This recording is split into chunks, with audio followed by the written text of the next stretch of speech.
ஆச்சி Royal gulab jamun packs ஒன்று வாங்கினால் ஒன்று இலவசம். No compromise. உங்க சைடுலயும் எங்க சைடுலயும். It's a GT promise. GT Holidays, South India's #1 travel brand. உங்கள் தங்க நகையை அதிக விலைக்கு விற்கவும் மற்றும் அடகில் இருக்கும் தங்க நகையை மீட்டெடுத்து அதிக விலைக்கு விற்கவும் உடனே அணுகவும். Prime gold hub 9840551787. ஆதன் தமிழர்களுக்கு வணக்கம். கரூர் துயர சம்பவம் கடந்த மாதம் 27ஆம் தேதி நாட்டையே உலுக்கியது என்றே சொல்ல முடியும். கிட்டத்தட்ட 41 உயிர்கள் ஒரு பலியை ஏற்படுத்திய ஒரு கோர சம்பவம். இந்தியாவில் எந்த அரசியல் கட்சி நிகழ்விலும் ஒரு ரேலி, அதே போல ஒரு பிரச்சார கூட்டத்தில் இப்படி ஒரு சம்பவம் நிகழாத ஒரு சம்பவம் தமிழ்நாட்டில் கரூரில் நடந்தது. அந்த கரூர் துயர சம்பவம் தமிழக வெற்றி கழகத்தின் கூட்டத்தில் திரு விஜய் அவர்களை பார்க்க வந்த கூட்டம், அவருடைய தொண்டர்கள் ரசிகர்கள் கூட்டம் ஒரு மிகப்பெரிய உயிரிழப்பு சம்பவம் நிகழ்ந்தேறியது. இந்த ஒரு மாதத்திற்கு பிறகாக திரு விஜய் அவர்கள் கரூருக்கே சென்று அந்த மக்களை சந்திக்க இருக்கிறார். அதாவது அந்த பாதிக்கப்பட்ட குடும்பத்தை சந்தித்து ஆறுதல் சொல்ல இருக்கிறார், அவர்களுக்கான நிவாரணங்களை கொடுக்க இருக்கிறார் உள்ளிட்ட பல தகவல்கள் கடந்த ஒரு மாதங்களாகவே உலா வந்து கொண்டிருந்த வேளையில் இன்று காலை சென்னைக்கு மிக அருகில், அதாவது மகாபலிபுரம் ஒரு தனியார் விடுதியில தமிழக வெற்றி கழகத்தினுடைய தலைவர் திரு விஜய் அவர்கள் பங்கேற்று அந்த 41 குடும்பத்தினுடைய அந்த உறவினர்கள் அத்தனை பேரையும் இங்கு அழைத்து வரப்பட்டு அவர்களோடு கலந்து பேசி திரு விஜய் அவர்கள் தற்போது வரை அதற்கான ஒரு கூட்டம் நடந்து கொண்டிருக்கிறது. இந்த கூட்டம் குறித்தும் அங்கு என்ன நடந்து கொண்டிருக்கிறது, காலையிலிருந்து நடந்த நிகழ்வுகள் என்ன, திரு விஜய் அவர்கள் இந்த கூட்டத்திற்கு பிறகாக ஏதேனும் செய்திகளாக ஏதேனும் கருத்துக்களை தெரிவிக்க இருக்கிறார்கள், பத்திரிகையாளர்களை சந்திக்கிறார்கள் உள்ளிட்ட பல தகவல்களை நம்முடைய ஆதன் சிறப்பு செய்தியாளர் திரு உதயகுமார் இணைப்பில் இருக்கிறார். உதயகுமார், நீங்க களத்துலதான் இருக்கீங்க, வணக்கம்.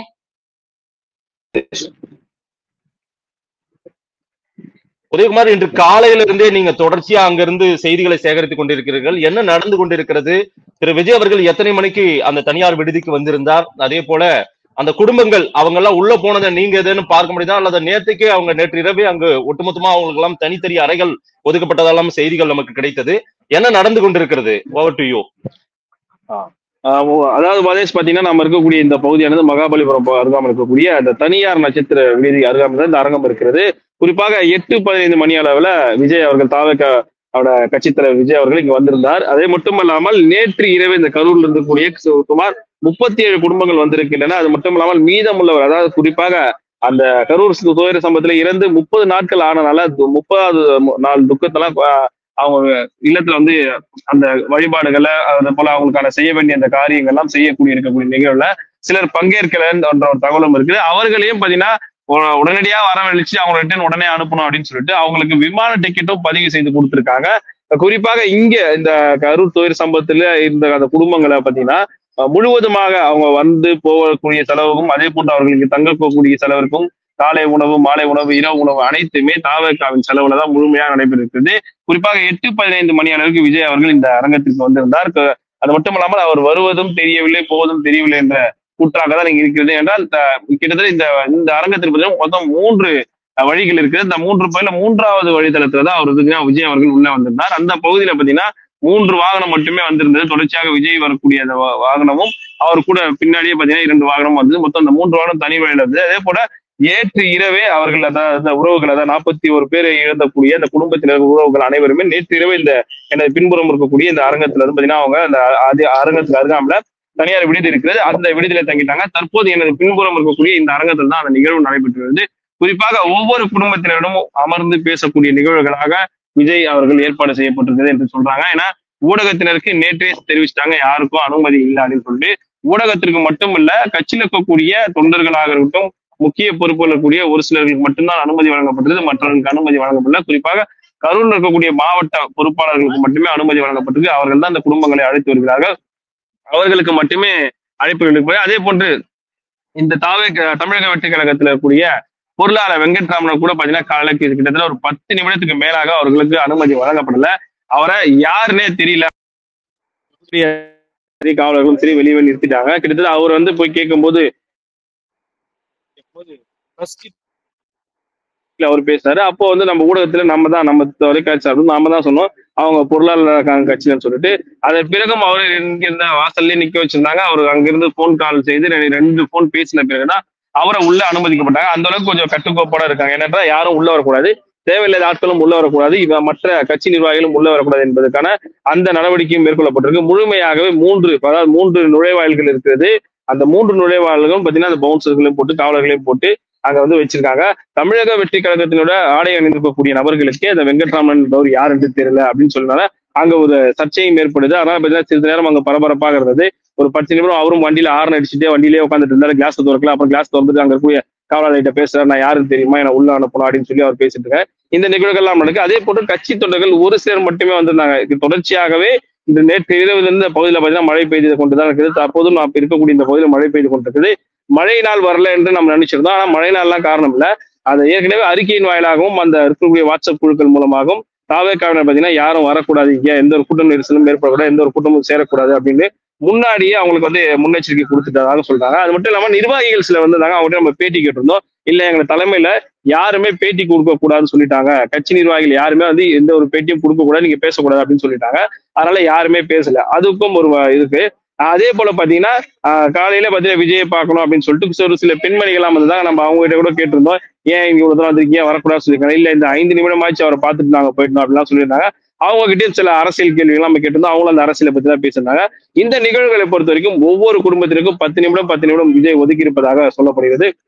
அந்த 10 நிமிடத்துல அந்த குடும்பத்துல கூட வந்திருக்கக்கூடிய நபர்களிடத்துல என்ன நடந்தது, என்ன ஆயிடுச்சு, இப்ப அவரு என்ன வேலை செஞ்சுட்டு இருந்தாரு, அவருக்கு இப்ப திருமணம் ஆகிவிட்டதா, குழந்தைகள் இருக்கிறதா, அவங்க என்ன பண்றாங்க, என்ன படிக்கிறாங்க, இல்ல படிச்சுட்டு இருந்த மாணவர்கள் என்ன படிச்சுட்டு இருந்தாரு, அவர் என்ன வேலைக்கு போயிட்டு இருந்தாங்க, அப்படி அந்த குடும்பத்துல இருக்கக்கூடிய அந்த சூழல் என்ன, தற்போது இருக்கக்கூடிய நிலைமைகள் என்னவா இருக்குது, ஒருவேளை அந்த குடும்பத்தினர் வந்து பாத்தீங்கன்னா ஏதாவது கோரிக்கை வைக்கிறார்களா, அல்லது குடும்பத்தில் கூடிய கணவனை இழந்து விட்டு அந்த மனைவிக்கு அடுத்த கட்ட சுய தொழிலோ அல்லது அவங்களுக்கு ஏதாவது மாதமான வருமானம் அது போன்ற ஏதாவது தேவைப்படுகிறதா, அது போன்ற ஒரு உரையாடல் தான் உள்ளே பெற்றிருக்கு. முன்னதாக 41 பேர் உயர்ந்த 41 பேருக்கும் பாத்தீங்கன்னா உள்ள அஞ்சலி செலுத்தப்படுது. ஒரு நினைவேந்தலும் நடைபெற்றது. அதன் பிறகுதான் இந்த உரையாடலாம் தொடங்கி இருக்குது. இன்றும் மாலை உணவும் அவங்களுக்கு பாத்தீங்கன்னா இங்கே ஏற்பாடுகள் செய்யப்பட்டிருக்கு. அந்த மாலை உணவின் போதும் விஜய் அவர்களுடன் அமர்ந்து உணவு அருந்திவிட்டு அவர்கிட்ட சிறிது நேரம் பேசிவிட்டு புறப்பட இருக்கக்கூடிய நிகழ்வுகளும் இருக்குது. கிட்டத்தட்ட பாத்தீங்கன்னா ஒரு 12 மணி அளவுக்கே முடிந்துவிடும் என்று தெரிவிக்கப்பட்டது காலையிலே. ஆனால் தற்போதைய தகவல்படி கிட்டத்தட்ட ஒரு 4 மணி ஆகும் இந்த நிகழ்வுகள் முடிவதற்கு அப்படின்னு சொல்றாங்க. 2 பேருந்துகள் வந்து பாத்தீங்கன்னா ஏற்கனவே தயாராக இருந்தது. அந்த பேருந்துகளும் தற்போதுதான் பாத்தீங்கன்னா டீசல் அதாவது எரிபொருள் இருப்பதற்காக தற்போது வெளியே போயிட்டு திரும்ப உள்ள வந்திருக்கிறது.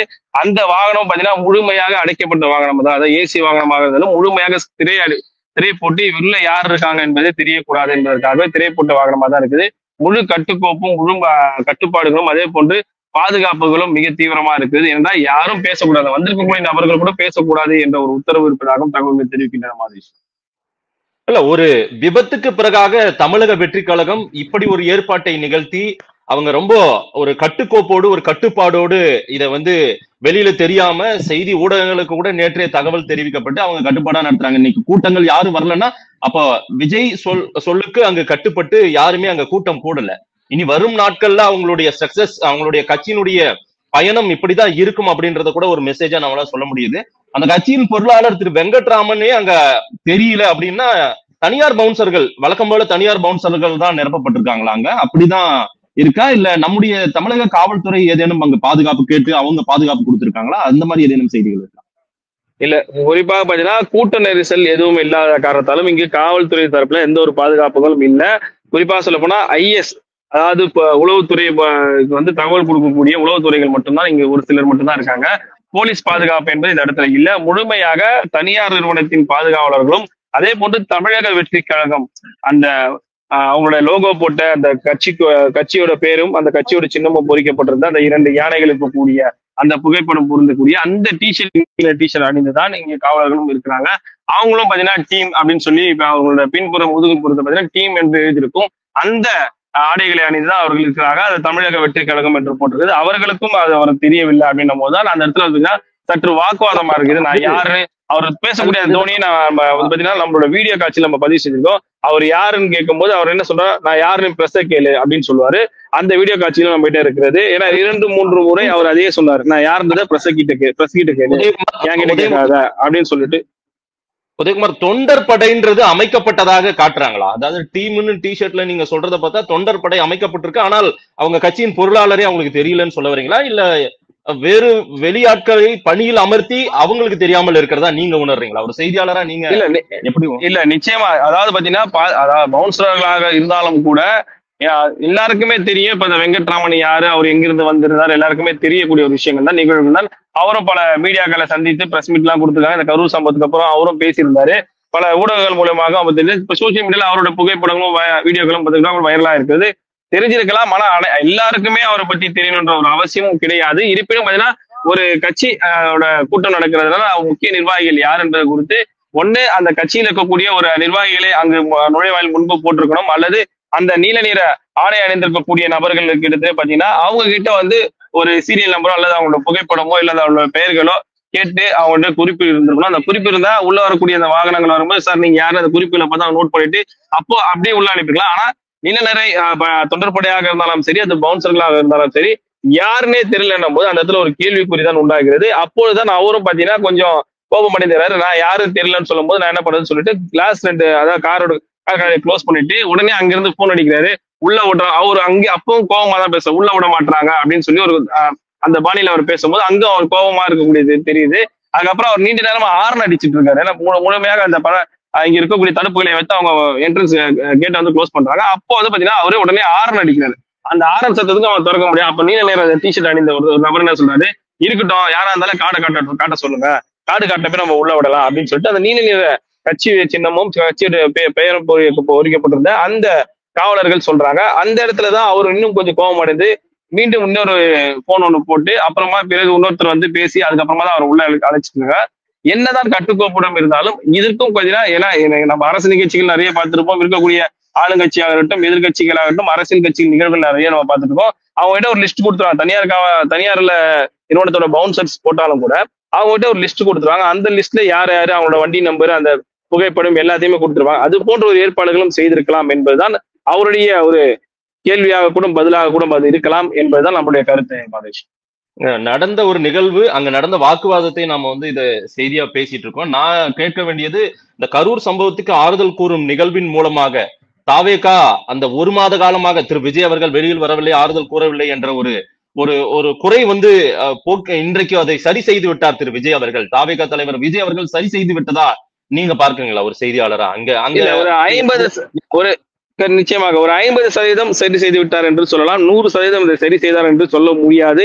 ஏனென்றால் இதுலயும் பாத்தீங்கன்னா சிலருக்கு வருவதற்கு சில கஷ்டங்கள் இருக்கும், அவர்களுக்கும் சில பிரச்சனைகள் இருக்கும், அல்லது தொழில் ரீதியான பிரச்சனைகளாக இருக்கும், கல்வி சார்ந்த பிரச்சனையாக இருக்கும். அந்த குடும்பத்தார்களுக்கு எப்படி வேணாலும் எந்த ஒரு பிரச்சனையாக இருக்கும், நேரில் சென்று ஆறுதல் சொல்வது ஒரு வழக்கம். அதாவது தமிழகத்தை பொறுத்த வரைக்கும் எந்த ஒரு அரசியல் கட்சியாகட்டும், அரசியல் நிகழ்வுகளாகட்டும், விபத்துகள் உயிரிழந்தாலும் சரி, கட்சி நிர்வாகிகள் உயிரிழந்தாலும் சரி, நேரில் சென்று ஆறுதல் தெரிவித்தால் அந்த குடும்பத்தினருக்கு ஒரு இன்னும் கூடுதலாக ஒரு ஆறுதலாக இருந்திருக்கும். ஆனால் இங்கே ஒரு தனியார் அரங்கத்தில் அவர் அமைத்து செய்வது ஒரு சிலர் ரசிகர்கிட்டே நாங்க கேட்டிருந்தோம்.